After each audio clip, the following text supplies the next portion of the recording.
vous salue, chers auditeurs, au nom du Seigneur Jésus. Que la paix et la grâce du Seigneur Jésus soient avec vous en ce moment. Je vais parler sur l'enlèvement de l'Église de Christ, l'enlèvement de l'Église du Seigneur Jésus. L'enlèvement de l'Église du Seigneur Jésus-Christ revient. Il revient pour chercher son peuple. Il revient pour chercher ceux qui l'attendent pour leur salut. Il revient pour chercher ceux qui sont prêts pour son royaume. Le Seigneur Jésus-Christ était mort et il était ressuscité. Il était ressuscité le 3e jour. Et il avait fait la promesse qu'il devait revenir pour chercher. Il avait fait la promesse qu'il devait revenir prendre son peuple lorsqu'il était encore sur la terre avec ses disciples. Ce message que je veux prêcher, c'est la première partie concernant l'enlèvement de l'Église par le Seigneur Jésus-Christ. Ça, c'est la première partie.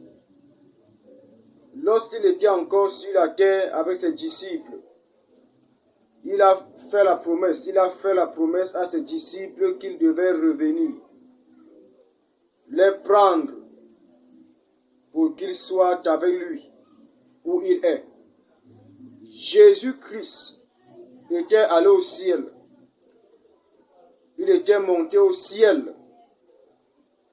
Le Seigneur Jésus était monté au ciel après qu'il était ressuscité. Après qu'il était ressuscité, il a passé des jours.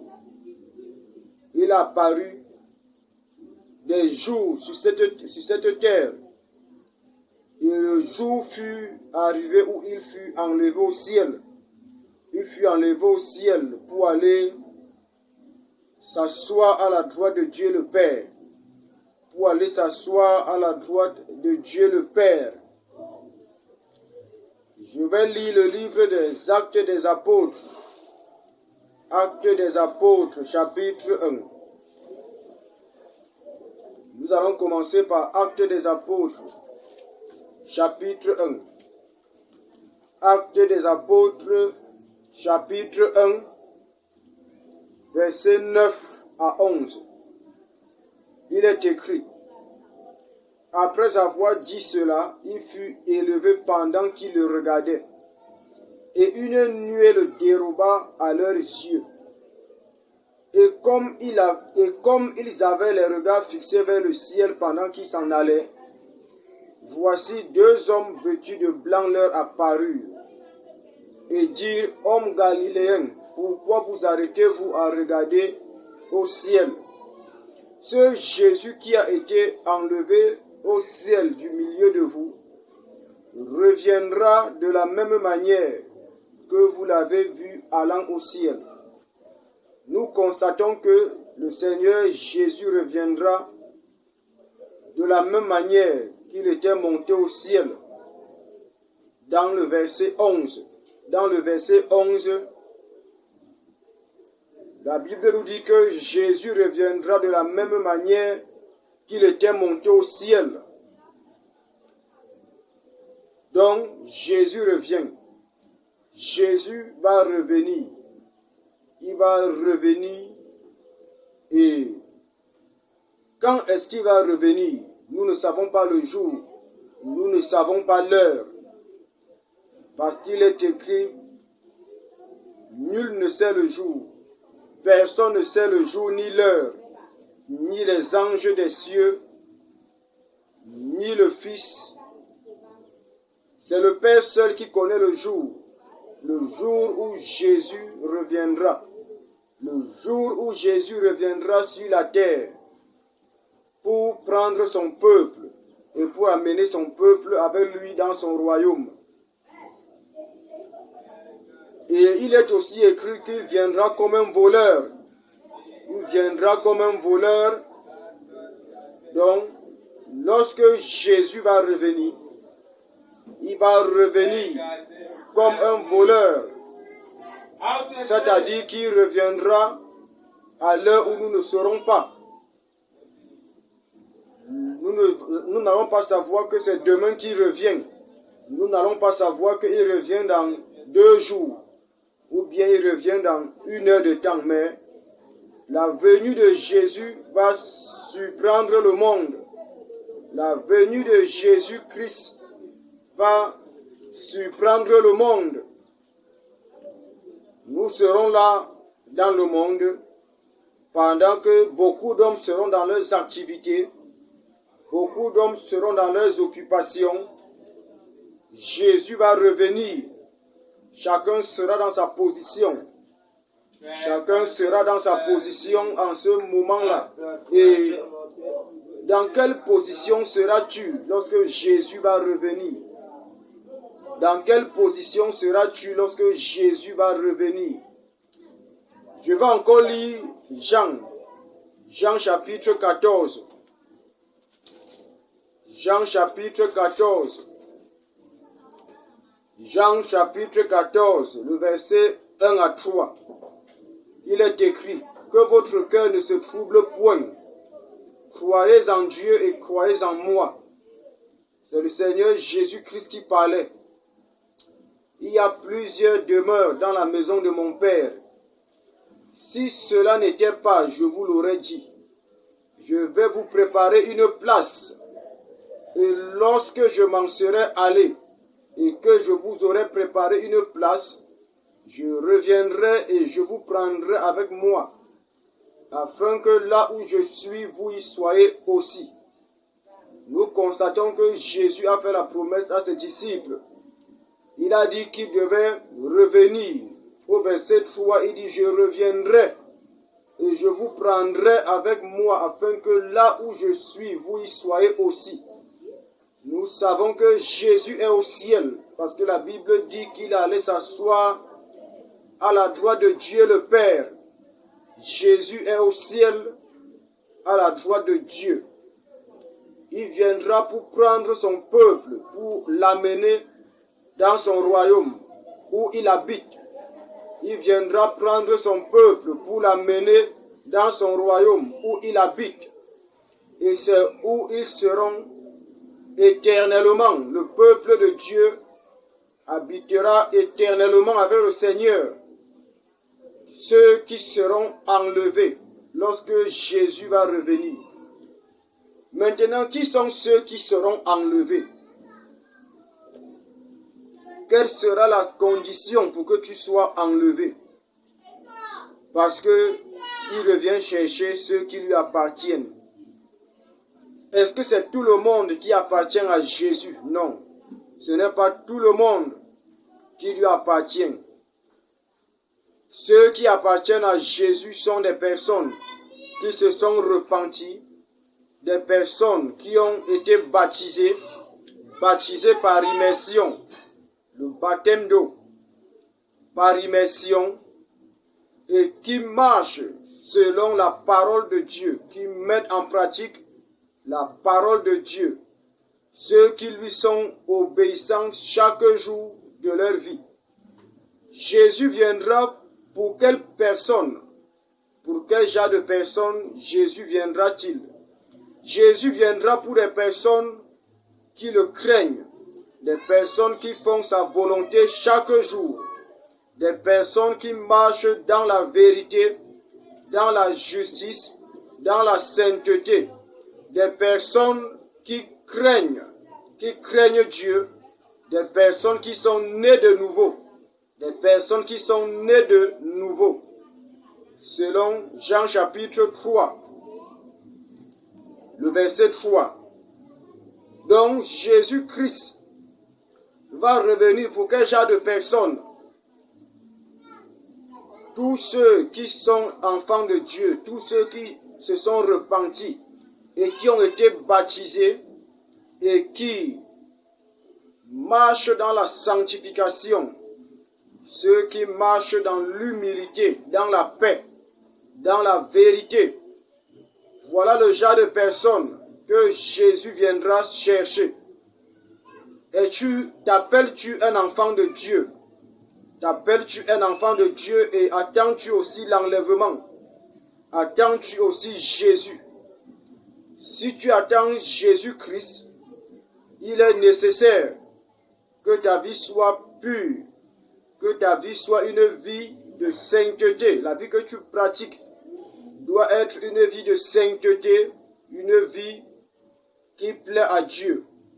Loin de la calomnie, loin de toute calomnie envers ton prochain. Loin du manque de pardon, le manque de pardon envers ton prochain.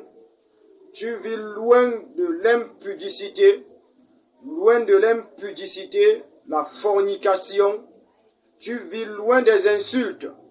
Parce que beaucoup de personnes se nomment enfants de Dieu, mais le genre de vie qu'ils mènent ne reflète pas la gloire de Christ.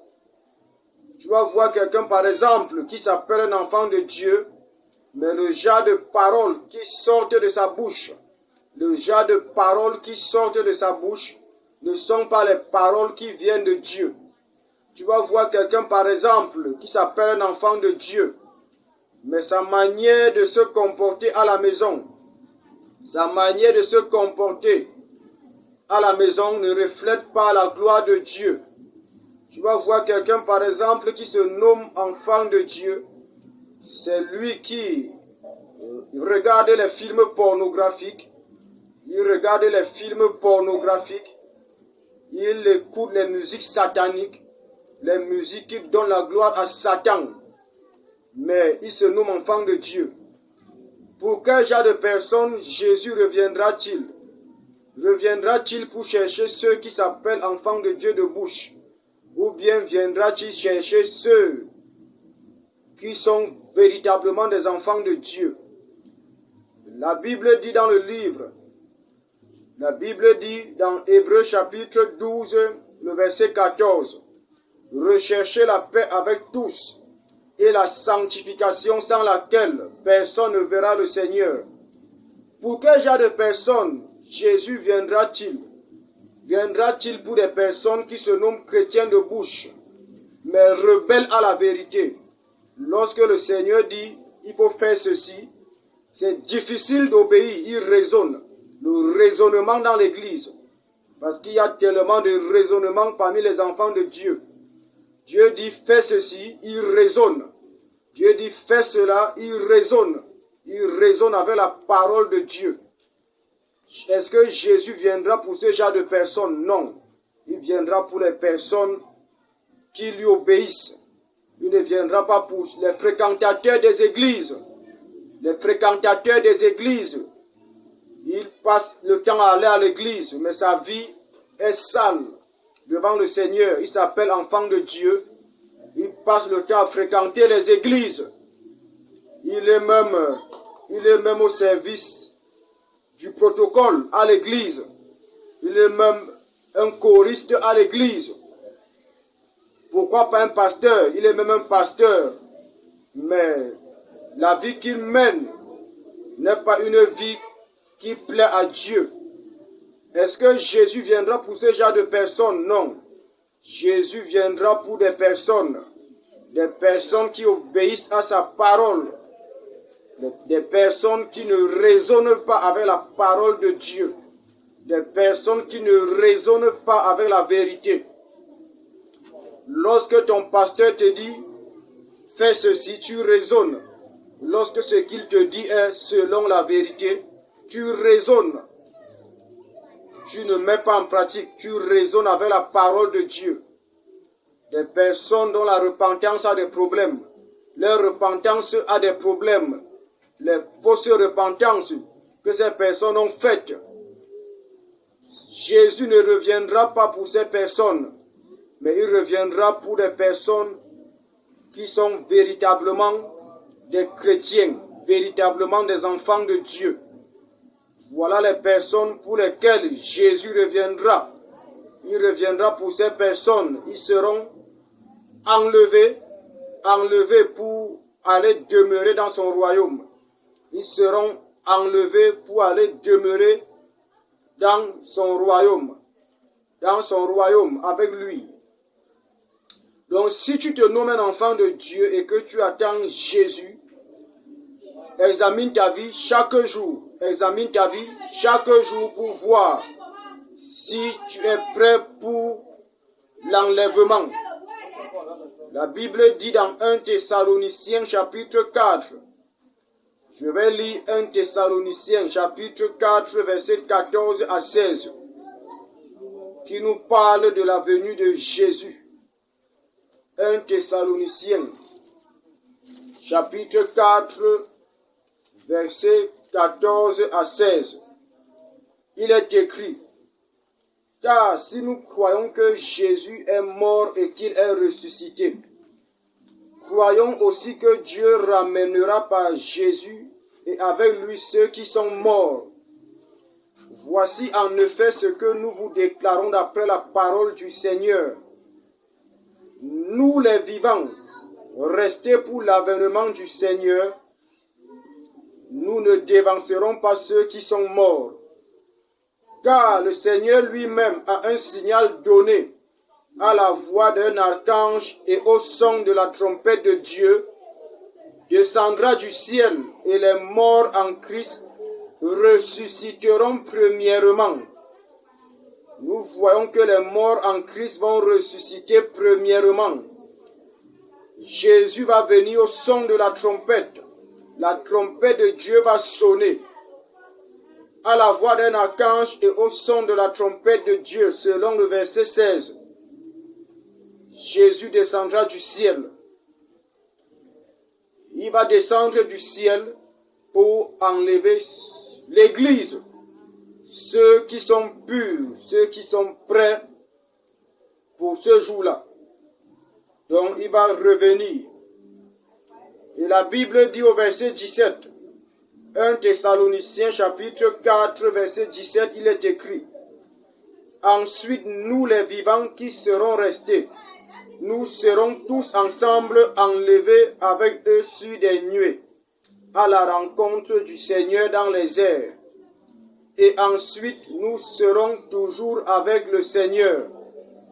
Nous voyons que nous serons enlevés pour rencontrer le Seigneur Jésus dans les airs. Ce qui signifie que Jésus sera dans les airs. Il se tiendra quelque part dans les airs. Et son peuple sera enlevé. Son peuple sera enlevé pour le retrouver dans les airs. Nous serons enlevés. Nous allons nous envoler pour aller le retrouver dans les airs. Voilà ce qui va se produire quand Jésus va revenir. Fin de la première partie. Fin de la première partie. Que Dieu vous bénisse. Amen. Suivez la seconde partie. Suivez la seconde partie au nom du Seigneur Jésus-Christ. Amen.